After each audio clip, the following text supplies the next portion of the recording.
Hi and welcome back to Greenstone and Ivy. So, as we all know, this Sunday is Remembrance Sunday. Up and down the country there's going to be millions of people stopping and showing their respect to all the men, women, children, animals who all paid the ultimate sacrifice. And I thought, let's carve a poppy to show our respect. I carve poppies every year for customers, but I thought this year, let's just carve one especially for the Cenotaph. So I've got a little bit of an idea on design. I can't wait to have a stone frame or wooden frame. I'm going to do it in relief with some wording. I don't know how it's going to go, but we're just going to go freestyle with it and see how it turn out. I quite like the idea of a hand holding a poppy or just a simple poppy on its own. Still can't make my mind up on this. But I've selected a piece of stone. I'm going to go and cut it, polish it as always and bring it back on, and then we'll see how it pans out from there. Right, let's have a go.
So I'm going to do something I don't do very often, but knowing when to do it is also a job on its own. I'm going to start again. So I wasn't keen on the board, I wasn't keen on the hand holding the poppy. Like I said before, I'm doing this job in between other jobs, and I went away, after getting a ways in, I went away, did a bird bath for a customer, and while I was doing that I was thinking about it, listening to a podcast, and I was thinking, I'm not keen on the design, I'm not keen on the border. So on my break I had a coffee, googled some pictures of poppies, and I just wanted to go down the traditional route. So I'm starting again. So I'm out in the stone yard, I'm going to pick some pieces of stone, I'm going to cut them back up, get it marked out, and we'll have another go. So it'll be take two.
all done, all finished up.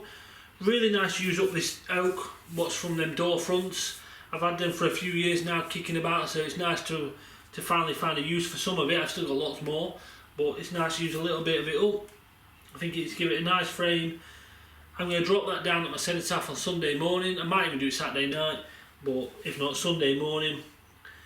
And that's where it's going to live. Thank you for watching. I hope you've enjoyed this video, and I'll see you next time.